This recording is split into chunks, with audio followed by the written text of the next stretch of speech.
अस्सलामुअलैकुम। मैं हूं फैसल तारिड़। इस वीडियो के अंदर 3 से 4 बड़ी खबरें मैंने आपके सामने रखनी है। जनरल बाजवा का खुफिया डाटा लीक हो चुका है और इस वक्त सोशल मीडिया पर एक तूफान बर्पा हो चुका है और इसके अंदर जो मालूमात है, जो इसके अंदर इंकिशाफात किए गए हैं, अगर ये इंकिशाफात सच हैं तो फिर ये पाकिस्तान की तारीख का सबसे बड़ा स्कैंडल बनने जा रहा है। लेकिन अभी तक फौजी क़यादत की जानिब से इस हवाले से तरदीद नहीं आई। हुकूमत ने इस पर नोटिस ज़रूर लिया है, इस पर भी हम बात करेंगे। आम इंतखाबात यानी पूरे मुल्क में जनरल इलेक्शन, उसकी तैयारियां तकरीबन मुकम्मल हो चुकी हैं। इवन डाटा कंपाइल हो चुका है, हंगामी इजलास तलब किए जा रहे हैं इलेक्शन कमिश्नर की जानिब से। तो इससे भी एक बड़ी खुशखबरी है और अंदाज़ा भी हो सकता है कि मामलात किस तरफ जा रहे हैं। फैज़ाबाद धरना, कप्तान की एंट्री, इस हवाले से भी हम बात करेंगे। नवाज शरीफ किस तरह से घुटनों के बल गिरा हुआ है और एस्टैब्लिशमेंट के सामने 2 मुतालबात रख रहा है, उस हवाले से भी हम बात करेंगे। तो सबसे पहले हम मुख्तसर सी बात करते हैं जनरल कमर जावेद बाजवा साहब के हवाले से। कल रात को फैक्ट फोकस नामी एक वेबसाइट, जिनके फाउंडर या ओनर हैं अहमद नूरानी साहब, जो मुल्क में नहीं हैं, अमेरिका में हैं और पाकिस्तान में वो एस्टैब्लिशमेंट के खिलाफ स्टोरीज करते हैं। जनरल आसिम बाजवा के खिलाफ भी जो पापा जॉन्स पिज़्ज़ा वाली स्टोरी थी, वो भी अहमद नूरानी साहब ने ब्रेक की थी। और अब इन्होंने मौजूदा हाजिर service army chief Qamar Javed Bajwa साहब के हवाले से स्टोरी जो है वो ब्रेक की है। और अभी तक जो मैंने ये रात को स्टोरी पढ़ ली थी, और जाहिर है इन चीज़ों पर बोलना या व्लॉग करना इतना आसान काम नहीं होता जब तक कि कोई तस्दीक ना हो सके या किस तरह से कोई जो है इस पर कोई फौजी क़यादत की जानिब से, ISPR की जानिब से, जनरल बाजवा की फैमिली के हवाले से कोई रद्द अमल ना आए कि ये झूठी है या सच्ची है। बज़ाहिर जो वो फैक्ट फोकस के अंदर ये रिपोर्ट शाया हुई है, उसके अंदर तो तमाम एक एक नंबर, एक एक डिटेल, एक एक टैक्स नंबर, एक एक साल का नंबर और हर तरह की मालूमात यानी मुकम्मल तरतीब से दी हुई है। और मैंने वो पूरी पढ़ी भी है, जिस तरह से पिछले 5 से 6 सालों में जनरल बाजवा साहब की एहलिया आयशा अमजद साहिबा और फिर उनकी जो बहू हैं मानूर साबर साहिबा और उनके साहबजादे साद सदीक बाजवा साहब और इवन उनके जो समधी हैं यानी मानूर साबर जो कि बीवी हैं साद सदीक बाजवा साहब की, उनके जो वालिद हैं यानी बाजवा साहब के जो समधी हैं साबर हमीद मिट्ठू, उनकी दौलत के अंदर किस तरह से होशरुबा इजाफा हुआ है और वो लाहौर के प्रॉपर्टी टाइकून बने हैं। इस रिपोर्ट के अंदर पूरी तफसील से इस हवाले से लिखा गया है और एक एक नंबर के मानूर जो साहिबा हैं वो 2016-17 तक उनके जो नेटवर्थ थी वो ज़ीरो थी। इसी तरह से बाकी उनकी बहनें, उनकी भी नेटवर्थ जो थी, दौलत थी, वो ज़ीरो थी।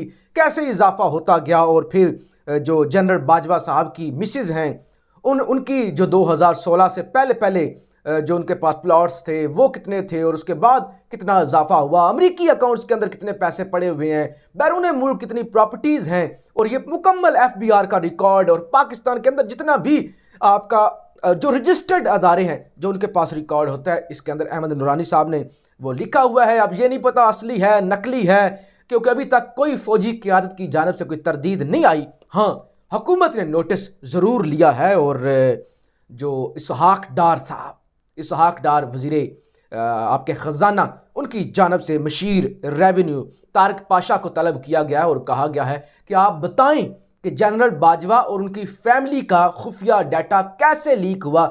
ये इंफॉर्मेशन किसी आम शहरी तक नहीं जानी चाहिए, नहीं जाती कानून के मुताबिक, तो कैसे ये सारा डाटा लीक हो गया। लेकिन ये तो नहीं कहा गया कि ये जो डाटा लीक हुआ है ये झूठा है या सच्चा है, बल्कि एक तरह से नोटिस लेके और ये मानकर कि ये कैसे लीक हुआ, इसका मतलब ये डाटा है लीक हुआ है, तो एक किस्म की जनरल बाजवा की मुश्किलात में इजाफा किया गया है इसका नोटिस लेकर, यानी इकरार कर लिया गया है सादा लफ्जों के अंदर हुकूमत की जानिब से कि जो अहमद नूरानी की रिपोर्ट है वो ठीक है। खैर जी, अगर ये चीज़ें जो हैं वो सच साबित हो जाती हैं, वाकई ऐसा हो, तो फिर ये पाकिस्तान की तारीख का सबसे बड़ा स्कैंडल जो है वो हो सकता है कि एक सिटिंग आर्मी चीफ के बारे में इस तरह के होशरुबा इंकशाफात सामने आना। ज़ाहिर है ये तो जनरल बाजवा साहब अपनी खुद सफाई देंगे या ज़ाहिर है उनके घर वाले देंगे कि कैसे उन्होंने ये सारा बिजनेस किया, और ज़ाहिर है ये ज़रूरी नहीं कि कोई करप्शन हो या जो भी हो, वो तो खुद वो सफाई देंगे, खुद वो वजाहत करेंगे कि ये पैसे कहाँ से आए, कैसे बने।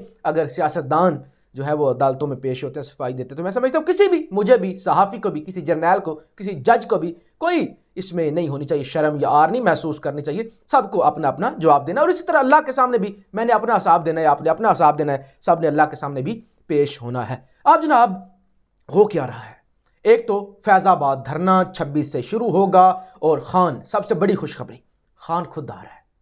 खान साहब तशरीफ़ ला रहे हैं इस धरने में, और अली नवाज़ अवान साहब की जानब से इस्लामाबाद की इंतज़ामिया से ये दरख्वास्त की गई है कि खान साहब बजरिया हेलीकॉप्टर इस्लामाबाद आएंगे, और फैज़ाबाद के साथ बिल्कुल टच करता है परेड ग्राउंड जो वहाँ पे आप शक्करपड़ियाँ वाला, वहाँ पर खान साहब की लैंडिंग होगी, तो वहाँ पे हेलीकॉप्टर के लैंड करने की भी इजाज़त मांग ली गई है। तो इसका मतलब यह है धरना होगा, और उस धरने के अंदर खुद खान साहब ही तशरीफ़ ला रहे हैं, जबकि राना सनाउल्लाह साहब मुसलसल ये कह रहे हैं कि देखें जी, खान साहब पर बैरूनी एजेंसियां जो हैं वो हमला कर सकती हैं। कैसे बेशरम लोग हैं कि बैरूनी मुल्क की एजेंसियां पाकिस्तान के अंदर आकर कार्रवाई कर जाएंगी, तो हुकूमत का काम है उनकी कार्रवाई को नाकाम बनाना, ना कि किसी को धमकियां देना कि बैरूनी मुल्क की एजेंसियों का इतनी जुर्रत उनकी होगी कि वो पाकिस्तान के अंदर आके कार्रवाइयाँ करेंगे। तो खैर जी, ये बड़ी खुशखबरी ये है कि खान साहब खुद तशरीफ़ ला रहे हैं। इलेक्शन के हवाले से मेरे पास बड़ी खबर आई है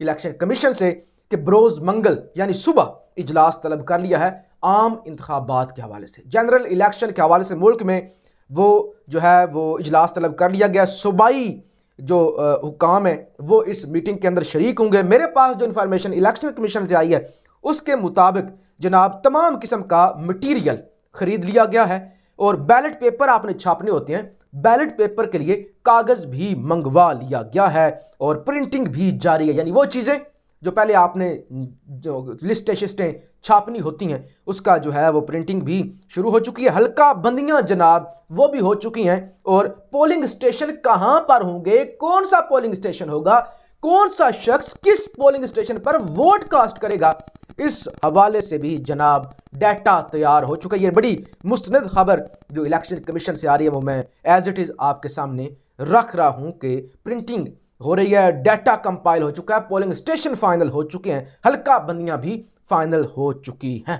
अच्छा जी, इसके अलावा मैं बता दूं कि आर्मी चीफ की तैनाती पर काम शुरू हो चुका है, और आज वज़ीर दिफा ने भी कह दिया काम आज से शुरू हो चुका है, और 25 से पहले पहले हम नए आर्मी चीफ का जो करना है सिलेक्शन वो हम कर लेंगे। लेकिन अब रोला पड़ा हुआ है, रोला जनाब पड़ा हुआ है। आज कह दिया मौलाना फजल रहमान साहब ने भी कि आर्मी चीफ की तैनाती वही करेगा जिसके पास इख्तियार है। इसका मतलब यह कि रोला तो है, या तो नवाज शरीफ साहब चाहते हैं कि मैं करूं, या फिर शहबाज शरीफ को भी ये इख्तियार नहीं दिया जा रहा, और ज़ाहिर है अदारा इस वक्त ये चाहता है कि ये जो इतनी ज़्यादा तनकीद हो रही है ना, और हर कोई अपना अपना चीफ लगाना चाहता है, तो वाकई सही मानों में ऐसा चीफ लगाया जाए जो गैर मुतनाज़ा हो। इसी में अदारे की इज्जत भी बच सकती है जो इतना मुतनाज़ा हो चुका है। तो लिहाजा इसके ये जो फजल रहमान साहब का बयान है उससे ये लगता है कि शायद शहबाज शरीफ के पास भी इख्तियार नहीं, इसीलिए तो वो कह रहे हैं कि उसी को करना चाहिए जिसके पास ये इख्तियार है। और नवाज शरीफ साहब ने टांग अड़ाने की कोशिश की, उनके साथ क्या हुआ, रात को एक शख्स सामने आया, उसने प्रेस कॉन्फ्रेंस कर दी, और उसके बाद जो हालात हैं वो सब आप देख ही रहे हैं। इसके अलावा शेख रशीद साहब एक और दावा करते हैं, वो ये कहते हैं कि नवाज शरीफ साहब एक टिकट से 2 मज़े लेना चाहते हैं।